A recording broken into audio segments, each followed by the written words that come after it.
Hello, this is the second video in the normal curve distribution. What is a standard score measure? A z-score is considered a standard score, and it is the number of standard deviations a measurement is from the mean. If you have a value higher than the mean, for example, if you take a test in a class and you score above the class average, if your score is converted to a z-score, it will be positive. If your test score matches the class average, it will be 0. And if your score is below class average, it will have a negative z-value.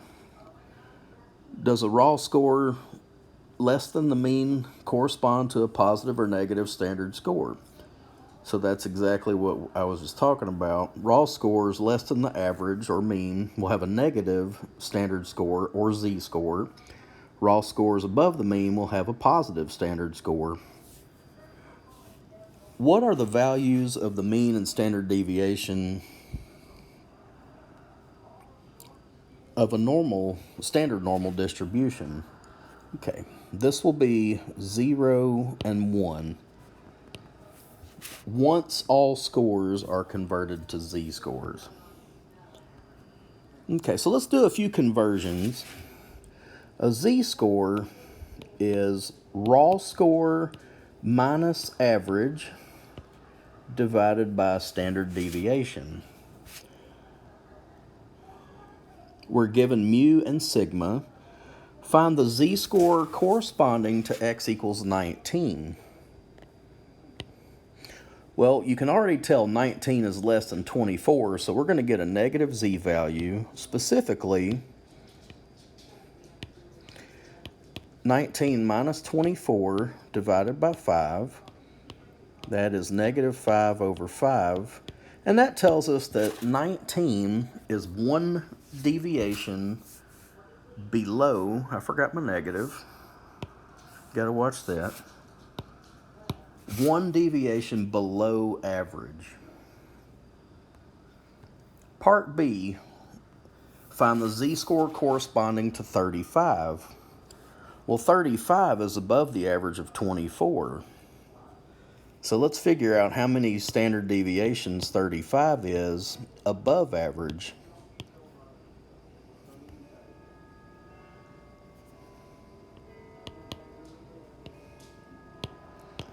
Okay, so 35 minus the mean of 24 divided by the standard deviation of 5, that is 11 over 5.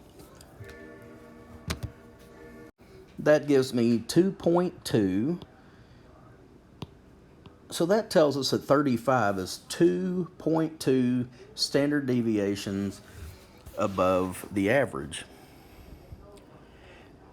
If you were to solve the z formula above for x, x would be z times sigma plus mu. Z times sigma plus mu. Now that's the one, if you need to go from z back to a raw score, that's the one you'll use. Okay, so x equals z times sigma plus mu. Negative 10 plus 24, that's 14. So that tells us that a raw score of 14 is 2 standard deviations below average.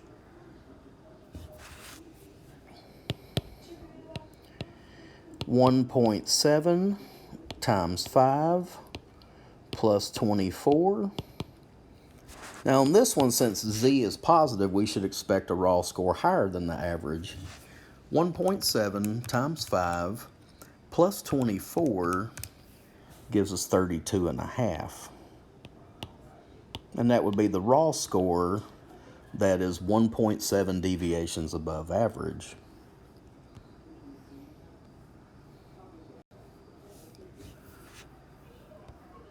Raul scored a score of 80 on a history test for which the class mean was 70 and the standard deviation was 3.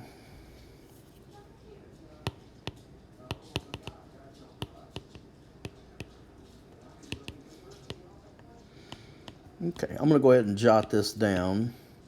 Mu is 70, sigma is 3.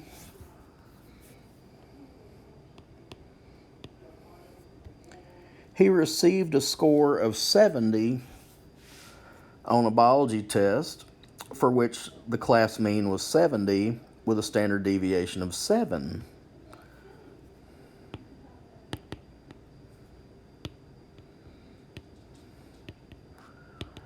Okay, so for biology, the average was 70, but the standard deviation was greater, it was 7.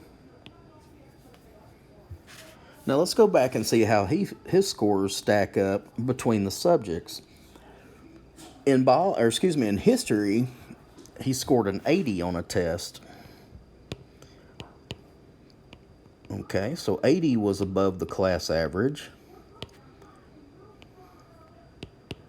And we're going to get a z-score of 10 over 3, which is 3 1/3. For biology, he scored a 70, which matches the class average. Okay. Well, if your raw score matches the mean, then you're going to get a z-score of 0 because you haven't deviated away from the average. On which test did he do better relative to the rest of the class? Well, even if you had different z-values, whichever one is larger and positive, that's the one that you do better. That's farther above the class average than 0. Now, I know with 0 it comes out pretty silly, but maybe he made a 75 on the biology test. You would do 75 minus 70, which is 5, and divide that by the standard deviation of 7. You would get a z-score of 0.71, but because 3.33 is way higher than the average, that's still how you would judge which one he had done better on test-wise. Fawns between 1 and 5 months old have a body weight that is approximately normally distributed with mean 29.1 kilograms and standard deviation 3.2 kilograms.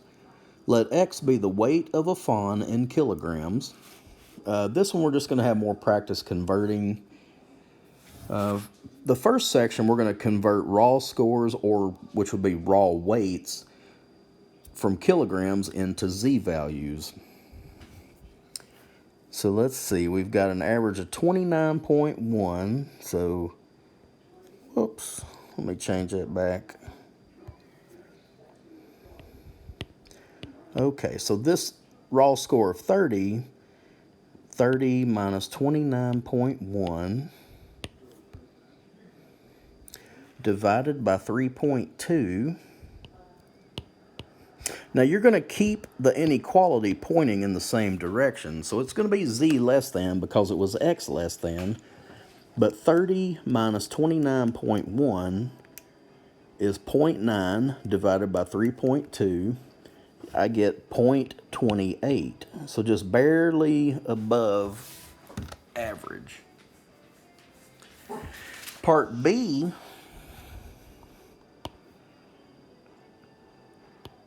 (19) minus 29.1 over 3.2. Again, don't worry about changing direction. Keep your inequality pointing the same way.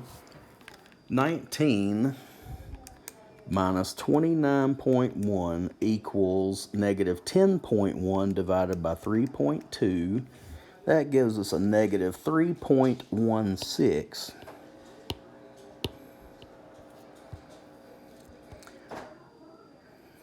Okay. On part C, we're going to be looking for two different z values. So we're going to one at a time convert 32 minus 29.1 over 3.2, and then we'll just turn right around and do 35.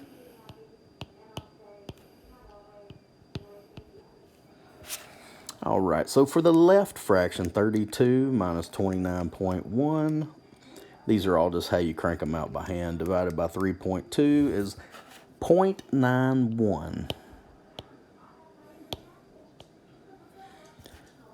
The other fraction, 35 minus 29.1, that's 5.9 divided by 3.2 is 1.84. Okay, so that is raw scores converted to z-scores. Recall, if we need a raw score, then it's z times sigma plus mu.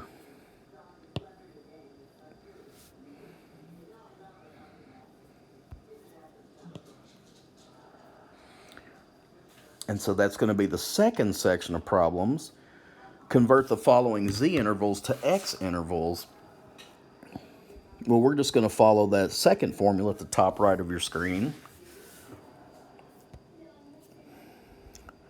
Negative 2.17 times 3.2 plus 29.1, and we're going to leave x and the inequality pointing in the same direction. Negative 2.17 times 3.2 plus 29.1. I get 22.16.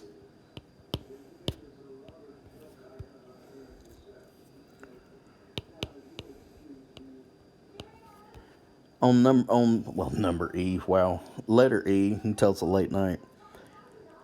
3.2 plus 29.1. Again, x and your inequality will point the same way. 1.28 times 3.2 plus 29.1. That is 33.20. You know, actually, this one we're supposed to go to one decimal place. I misread. So what I'm going to do is change this one to 0.2. The other one is fine. It is 33.2. So actually, I'm just going to take off that 0. There we go. And then the other one, I'm just going to make 22.2. Now it's all good. F. Eventually, we're going to have x between two numbers. Negative 1.99 times 3.2 plus 29.1. And then we're going to do 1.44 times 3.2 plus 29.1. And we're going to make these separate calculations. This one will go on the left end. This one will go on the right end. Negative 1.99 times 3.2 plus 29.1. That one is 22.7. Yeah, I typed it in right. And then our upper end, 1.44 times 3.2 plus 29.1, 33.7. So those are good exercises in being able to go back and forth between raw scores and standardized scores. Standardized, you remember a lot of that from public school. All those end of the year exams, they were always standardized. And what that means is they take the population of all test scores and then compare everybody's to that standard. They compare it to the population average and population standard deviation. So that's where you would get, like, say, maybe in the English part, you were in like the 93rd percentile. Maybe in math, you were in the 95th percentile. That just means that your raw score was way above average, because average would have been the 50th percentile. Let's look at this last one. If a fawn weighs 14 kilograms, would you say it's unusually small? Well, let's see how that stacks up standardized. 14 minus 29.1 over 3.2. Yeah, that's going to be quite a bit underneath average. 14 minus 29.1, I get negative 15.1 divided by 3.2. That is negative 4.7.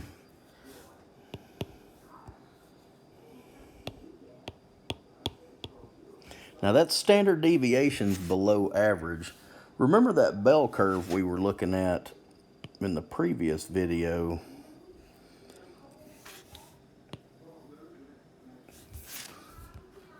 Mu was right dead in the middle.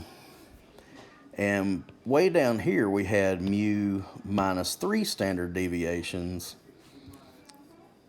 And there was that little bit of a gap right in here.